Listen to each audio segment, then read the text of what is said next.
비수도권 지역도 상황이 좋지 않습니다.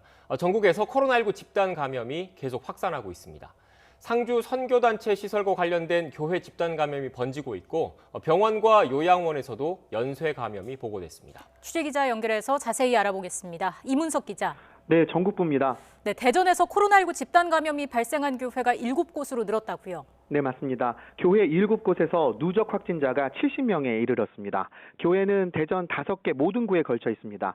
접촉자 조사가 대대적으로 진행되고 있어서 집단 감염 교회 수는 더 늘어날 수도 있습니다. 방역당국은 대전 지역 교회 집단 감염이 선교단체 시설인 경북 상주 BTJ 열방센터와 관련된 것으로 보고 있습니다. 교인 일부가 이 종교시설을 방문한 뒤에 코로나19에 감염됐고 각 교회로 돌아가서 연쇄 감염이 발생한 것으로 추정하고 있습니다. 또 집단 감염이 보고된 교회 상당수가 방역 지침을 어기고 지난 성탄절과 주일에 예배를 본 것으로 파악됐습니다. 네, 이문석 기자, 대전 지역 교회 집단 감염도 상주 선교단체 시설과 연관됐다는 건데 이렇게 교회를 중심으로 한 확산, 대전만의 문제는 아니지 않습니까? 네, 그렇습니다. 먼저 상주 선교시설 관련으로 추정되는 집단 감염이 울산에서도 보고됐습니다. 울산시는 한 교회에서 열린 선교법인 행사를 통해 16명이 확진됐다고 밝혔습니다. 전국적인 집단 감염과 관련된 상주 지역 선교시설이 같은 선교법인 소속이라고 설명했습니다. 방역당국은 이렇게 전국 곳곳에서 교회발 집단 감염이 잇따르자 강력 대응을 예고했습니다.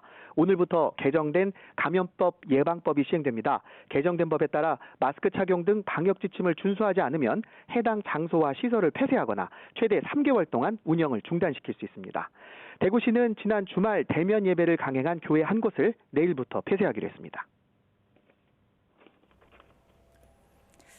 자, 그리고 교회 밖의 집단 감염도 심각한 곳이 많습니다. 충남 천안은 외국인 마트 관련 감염자가 100명을 넘었다고요. 네, 오늘도 추가돼서 누적 확진자가 110명으로 늘었습니다. 천안시 병천면 외국인 식품 판매점에서 30대 외국인이 처음 확진 판정을 받은 뒤에 연쇄 감염이 계속 진행되고 있습니다. 감염자 중엔 태국인이 가장 많고 내국인 4명도 포함되어 있습니다. 동일 집단 격리된 충북 진천군과 음성군 병원에서도 확진자가 계속 보고되고 있습니다. 진천 도은병원은 누적 확진자가 65명, 음성 소망병원은 100명을 넘었습니다. 이와 별도로 충청북도는 방역수칙을 어겼다가 확진된 소방공무원 2명을 직위해제했습니다. 종교 관련 모임과 식사 자리를 금하라는 행정명령을 어기고 교회 교인 모임에 참석한 것으로 조사됐습니다.